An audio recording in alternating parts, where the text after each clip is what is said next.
Mid term എക്സാമിനായി study പ്ലാനൊക്കെ തയ്യാറാക്കി പഠിക്കാനായി ഒരുങ്ങുന്ന ഗാമിനെയും കൂട്ടരെയുമാണ് കാണിക്കുന്നത്. സേഹ്യുനും ഗാമിനും ഹീവണ്ണും ഒരുമിച്ചാണ് പഠിത്തം. എന്നാൽ ഹോസ്പിറ്റലിൽ അഡ്മിറ്റായിട്ടുള്ള ലീജുനുമൊത്താണ് ജീവു പഠിക്കുന്നത്. സഞ്ജോളും കഠിനമായി പരിശ്രമിക്കുന്നത് കണ്ട് ഗ്രാൻഡ്പക്ക് നല്ല സന്തോഷമാവുന്നുണ്ട്. അങ്ങനെ എക്സാം ഡേ വന്നിരിക്കുകയാണ്. എല്ലാവരും അവർക്കറിയുന്നതൊക്കെ എഴുതുന്ന തിരക്കിലാണ്. ഒപ്പം ഗാമിനും. എക്സാമൊക്കെ കഴിഞ്ഞ് എല്ലായിടത്തും കാണുന്നത് പോലെ തന്നെ ഇവിടെയും ക്വസ്റ്റ്യൻ പേപ്പർ ആൻസർ ചെയ്ത് ഉത്തരങ്ങൾ പരസ്പരം ശരിയാണോ എന്ന് നോക്കുകയാണ്. നമ്മുടെ സേഹിൻ പഠിപ്പിയായതിനാൽ അവന്റെ ആൻസർ വെച്ച് കമ്പയർ ചെയ്താണ് എല്ലാവരും ഉത്തരം ശരിയാണോ അല്ലേന്ന് നോക്കുന്നത്. കുറച്ച് മാറിയിരുന്ന് ഗാമിൻ അവർ പറയുന്നതൊക്കെ ശ്രദ്ധിച്ചു നോക്കുമ്പോൾ അവൻ ആൻസർ ചെയ്തിട്ടുള്ളത് എല്ലാം ഓപ്പോസിറ്റ് ആയിട്ടാണ്. പിന്നീട് കാണിക്കുന്നത് പോലീസ് സ്റ്റേഷനാണ്. ഒരു ഡിറ്റക്റ്റീവ് ഗോഗോ ന്യൂ പേഴ്സൺ എന്ന സ്ലോഗൻ അടിച്ചിട്ടുള്ള ടീഷർട്ട് എടുത്തു നോക്കി ഇതെന്താണ് എന്ന് ചോദിക്കുമ്പോൾ ജൂനിയർ ഡിറ്റക്റ്റീവ് കുട്ടികൾ യോബെ ഗാങ്ങിൽ ജോയിൻ ചെയ്യുന്നത് തടയാനുള്ള ഒരു റീഹാബിലിറ്റേഷൻ പ്രോജക്റ്റിന്റെ ഭാഗമായിട്ടാണ് ഇതുണ്ടാക്കിയത് എന്ന് പറയുന്നുണ്ട്. നിനക്കും അവനെപ്പോലെ വട്ടാണോ? ഡിറ്റക്റ്റീവ് നായെ കണ്ടുപിടിക്കാൻ നിൽക്കണ്ട, അതിലെ റിസൾട്ട് എന്താ ഉണ്ടാവുക നിനക്കറിയാലോ എന്നൊക്കെ പറഞ്ഞ് എന്നിട്ട് ഇതിലാരെങ്കിലും ജോയിൻ ചെയ്യാനായി വന്നോ എന്ന് ചോദിക്കുമ്പോൾ ഇപ്പൊ തുടങ്ങിയിട്ടല്ലേ ഉള്ളൂ എന്ന് പറയുന്നുണ്ട് ആ ഡിറ്റക്റ്റീവ്. ഇതിലൊന്നും ആരും പാർട്ടിസിപ്പേറ്റ് ചെയ്യാൻ പോകുന്നില്ല, ഞാനത് നിനക്ക് ഗ്യാരണ്ടി തരാം എന്ന് പറഞ്ഞ് ആ ടീഷർട്ട് എടുത്ത് ഡിറ്റക്റ്റീവ് നായുടെ നേരെ എറിയുന്നുണ്ട്. അപ്പോഴാണ് സഞ്ജോൾ അവിടേക്ക് വന്ന് അവരെയൊക്കെ ഗ്രീറ്റ് ചെയ്ത് എനിക്ക് നന്നാവണം, ഞാൻ ചേഞ്ച് ആവാൻ റെഡിയാണ് എന്ന് പറയുന്നത്.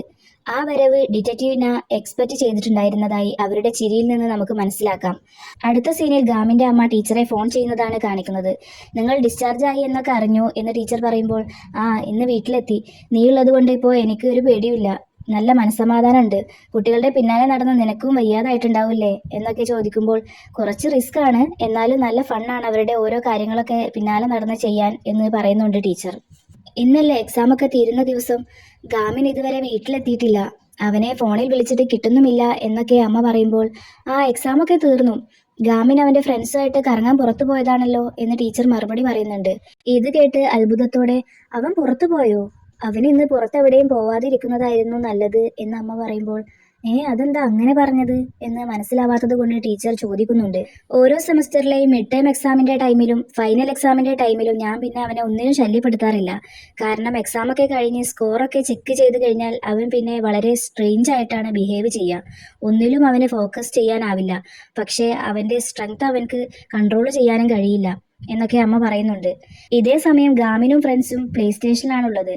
ഗാമിനാകെ എന്തോ പോലെയാണ് അവിടെ നിൽക്കുന്നത്.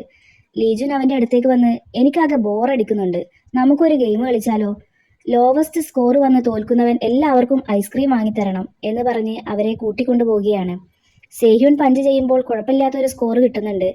ലീജുന് ഏറ്റവും ലോവസ്റ്റ് സ്കോർ വന്നപ്പോൾ അതിന്റെ ദേഷ്യത്തിൽ മെഷീൻ കേടാവും, അല്ലാതെ ഇങ്ങനെ വരാൻ വഴിയില്ല, എന്റെ 10 വർഷത്തെ കഠിനാധ്വാനം ചെയ്തുണ്ടാക്കിയ സ്ട്രെങ്ത് ആണത് എന്നൊക്കെ പറഞ്ഞ് തല്ലുണ്ടാക്കുകയാണ്. ലീജുന്റെ പ്രകടനം സഹിക്കാനാവാത്തത് കൊണ്ട് സേഹ്യുൻ ഗാമിന്റെ അടുത്തേക്ക് ഓടി വന്ന് മെഷീൻ കേടാണെന്ന് കാണിക്കാനായി 300 സ്കോറിനേക്കാളും താഴെ വരുന്ന രീതിയിൽ പഞ്ച് ചെയ്താൽ മതിട്ടോ എന്ന് പറയുന്നുണ്ട്. ഗാമിൻ മെഷീന്റെ അടുത്തേക്ക് ചെന്ന് പഞ്ച് ചെയ്യുന്നത് കാണുമ്പോഴേ അവന്റെ സ്ട്രെങ്ത് എത്രത്തോളം ഉണ്ടെന്ന് നമുക്ക് മനസ്സിലാക്കാവുന്നതാണ്. ഒരു കൺവീനിയൻസ് സ്റ്റോറിൽ നൂഡിൽസ് കഴിക്കാനിരിക്കുന്ന ഗാമിനെയും കൂട്ടരെയുമാണ് അടുത്ത സീനിൽ കാണിക്കുന്നത്. പ്ലാൻ അനുസരിച്ച് മുന്നോട്ട് പോവുമായിരുന്നെങ്കിൽ നമുക്കിപ്പോൾ ഒരു അടിപൊളി ഫുഡ് തന്നെ കഴിക്കായിരുന്നു എന്ന് ജീവു ദേഷ്യം പ്രകടിപ്പിക്കുമ്പോൾ ഗാമിൻ സോറി പറയുന്നുണ്ട്. ആ മെഷീൻ അല്ലെങ്കിലും കേടാണ്, അവരത് മാറ്റാൻ തീരുമാനിച്ചതാണെന്ന് ഓണർ പറഞ്ഞല്ലോ എന്ന് ലീജുൻ പറയുമ്പോൾ നീ ഒന്നും പറയണ്ട, നിന്റെ കാരണമാണ് ഇതൊക്കെ ഉണ്ടായത്, നിന്നോട് ആരാ വാശി പിടിക്കാൻ പറഞ്ഞത് എന്നൊക്കെ പറയുന്നുണ്ട് ജീവു. നീ ചൂടാവാതെ, നിനക്ക് വേണ്ടി ഞാനിത് തുറന്നു തരാം എന്ന് പറഞ്ഞ് ലീജുൻ സോപ്പിടാനായി നൂഡിൽസിന്റെ മുടി തുറന്നു കൊടുക്കുന്നുണ്ട്. ഗാമിനെ എന്തോ ഒരു ചിന്ത അലട്ടുന്നുണ്ടെന്ന് മനസ്സിലാക്കിയ ഹീവൺ എക്സാമിന് നീ പ്രതീക്ഷിച്ചതിനേക്കാൾ മാർക്ക് കുറവാകും എന്ന ടെൻഷനാണോ നിനക്ക് എന്ന് ചോദിക്കുമ്പോൾ അതെ, ഇത്തവണയെങ്കിലും കുഴപ്പമില്ലാത്ത മാർക്ക് കിട്ടുമെന്നാണ് ഞാൻ വിചാരിച്ചത് എന്ന് പറയുന്നുണ്ട് ഗാമിൻ. അല്ല, ക്വസ്റ്റ്യൻ പേപ്പറിലെ മൾട്ടിപ്പിൾ ചോയ്സ് ക്വസ്റ്റ്യൻസ് വെറുതെ ഗസ് ചെയ്താൽ പോലും 20 മാർക്ക് കിട്ടല്ലോ, എന്നിട്ടെന്താ നിനക്ക് എപ്പോഴും 10 മാർക്കിന് താഴെ വരുന്നത് എന്ന് ജീവു ചോദിക്കുമ്പോൾ ഹീവൺ അവളുടെ വായ പൊത്തുന്നുണ്ട്. ആൻസർ അറിയില്ലെങ്കിൽ പിന്നെ അവൻ ഗസ് ഒന്നും ചെയ്യാൻ നിൽക്കാറില്ല, ഗസ് ചെയ്തിട്ടുള്ള മാർക്കൊന്നും ഡിസർവ് ചെയ്യുന്നില്ലെന്നാണ് അവന്റെ ചിന്താഗതി എന്ന് സേഹ്യുൻ പറയുമ്പോൾ വാ യു ആർ ദ ബെസ്റ്റ് എന്നൊക്കെ പറയുന്നുണ്ട് ലീജുൻ. മൂഡ് ഔട്ട് ആയിട്ടിരിക്കുന്ന ഗാമിനെ ശ്രദ്ധിച്ച സേഹ്യുൻ ഗൈസ് നമുക്കൊരു ക്വിസ് നടത്തിയാലോ, ഞാനൊരു ചോദ്യം ചോദിക്കാം, നിങ്ങളതിന് ആൻസർ പറയണം, നിങ്ങൾ വെള്ളം തിളപ്പിച്ചു കഴിഞ്ഞാൽ പിന്നെ എന്ത് സംഭവിക്കും എന്ന് ചോദിച്ച് ഗാമിനോട് ആൻസർ പറയാൻ പറയുകയാണ് സേഹ്യുൻ.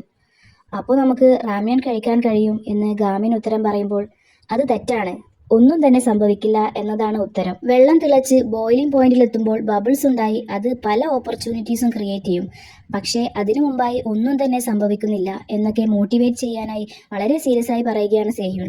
പക്ഷേ അത് ആർക്കും അങ്ങോട്ട് മനസ്സിലാവുന്നില്ല. അതിനിപ്പോൾ എന്താ എന്ന് ജീവു ചോദിക്കുമ്പോൾ, ഞാൻ പറഞ്ഞു വന്നത്, ബോയിലിംഗ് പോയിന്റ് എത്തുന്നത് വരെ നമ്മൾ ചിന്തിക്കും ഒരു മാറ്റവും സംഭവിച്ചിട്ടില്ല എന്ന്.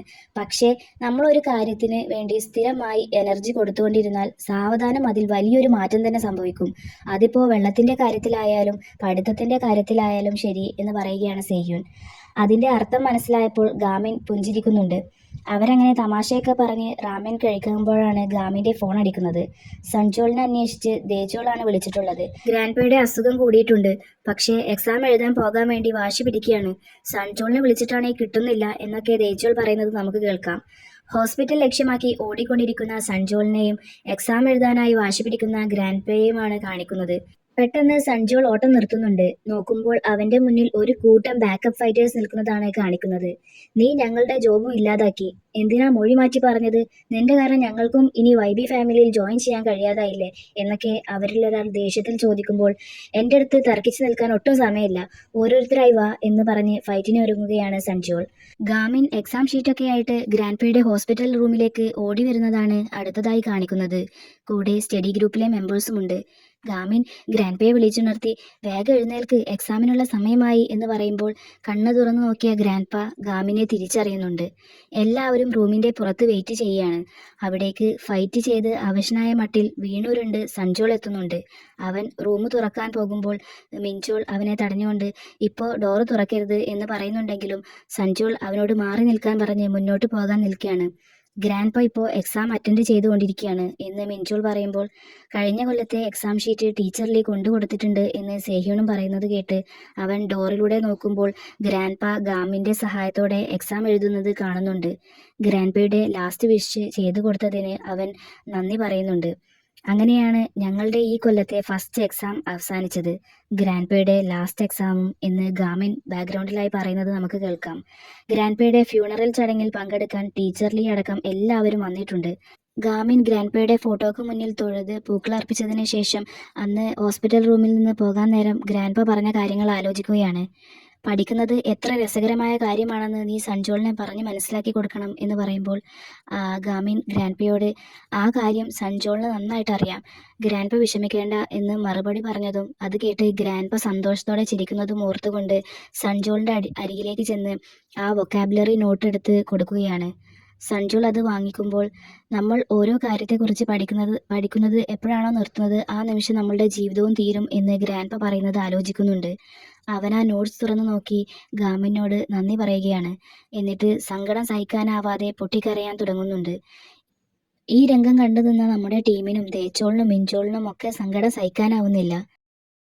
സ്റ്റഡി റൂമിലിരുന്ന് റിസൾട്ട് വന്നത് നോക്കുകയാണ് നമ്മുടെ ടീം മെമ്പേഴ്സ്. എല്ലാവർക്കും അവർക്ക് പ്രതീക്ഷിച്ചതിനേക്കാൾ നല്ല മാർക്ക് കിട്ടിയിട്ടുണ്ട്.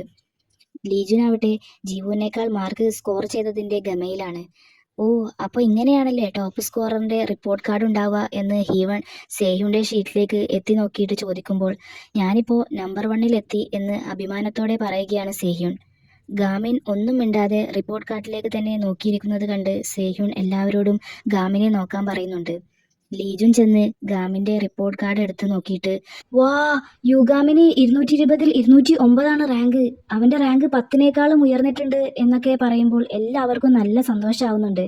ഗാമിൻ്റെ മുഖത്ത് പ്രകാശം പരക്കുന്ന തരത്തിലുള്ള ചിരിയും നമുക്ക് കാണാം. എല്ലാവരും ഓടിച്ചെന്ന് അവനെ കൺഗ്രാജുലേറ്റ് ചെയ്യുകയാണ്. സേഹ്യൂൺ നമ്പർ 1 ആയതിനേക്കാളും വലിയ അച്ചീവ്മെൻ്റാണ് ഗാമിൻ്റെ ഈ നേട്ടത്തിനുള്ളത്. ടീച്ചർലി കുട്ടികളുടെ എല്ലാവരുടെയും റിപ്പോർട്ടുമായി അന്ന് കണ്ട ആ ടീച്ചറെ കാണാൻ പോയിരിക്കുകയാണ്.